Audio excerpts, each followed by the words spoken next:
Breakfast, tiffin কিংবা snack টাইমে মজাদার আয়োজন মানে অল টাইম ব্রেড। অতীতে আমরা এই ধরনের খেলা দেখেছি, এখন দেখে অনেক ভালো লাগছে যে গ্রাম বাংলার ঐতিহ্যগুলো এখনো ধরে রেখেছে গ্রামবাসীরা। অনেক ভালো লাগছে, অনেক আনন্দিত আমরা দেখে। হ্যাঁ, এই খেলার মধ্যে থাকলে পরে মানুষের মন মানসিকতা অন্যদিকে যায় না, খারাপ দিকে যায় না। তো খেলা করতে আসলে পরে অনেক ভালো হয় আর কি, সবাই খেলার দিকে মন থাকে, এটাই অনেক ভালো লাগছে। গোপালপুর গ্রাম কর্তৃক আয়োজিত আমাদের আজকের এই লাঠিয়াল খেলায় আমাদের মৃত যারা সর্দার ছিল তাদের স্মরণার্থে অনুষ্ঠানটা পরিচালিত করা হচ্ছে। যেহেতু লাঠি খেলা গ্রাম বাংলার একটি ঐতিহ্যবাহী খেলা, এটা দিনকে দিন হারিয়ে যাচ্ছে। এটা আমরা পুনরায় ফিরিয়ে আনতে পেরে গ্রামবাসীর পক্ষ থেকে আমি সবাইকে ধন্যবাদ জ্ঞাপন করছি। গ্রাম বাংলার ঐতিহ্যবাহী খেলাটা প্রতি বছর এখানে হয়। এই খেলাটা এখন আমাদের মাঝ থেকে হারিয়ে যাচ্ছে। আমরা প্রতি বছর এই গ্রামে বছরে একবার করে উৎসব পালন করি।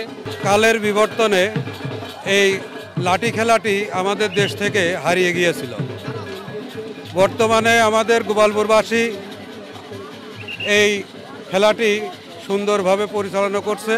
আমরা ইনশাল্লাহ এই কমলাপুর গোপালপুরের যে ঐতিহ্যবাহী খেলাটি এখানে বিভিন্ন দেশ থেকে আগত সবাই উপভোগ করছেন।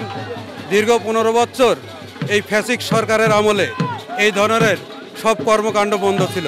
খেলা দেখে খুব ভালো লাগছে আমার, যেহেতু এটা বহুত কাল পর আবার এই দেশে খেলা ছেলেপেলেরও উদ্বুদ্ধ করেছে, এই খেলায় খুব ভালো লাগতেছে আমার।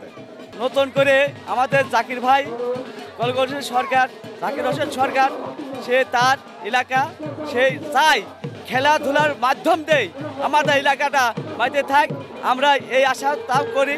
আর এই খেলাটা খুব ঐতিহ্যবাহী খেলা, আমাদের এলাকাটা এই খেলাতে অত্যন্ত ভালো রাখে। আমাদের এই খেলা আজকে 35 বছর করতেছি আমি, বুঝেছেন।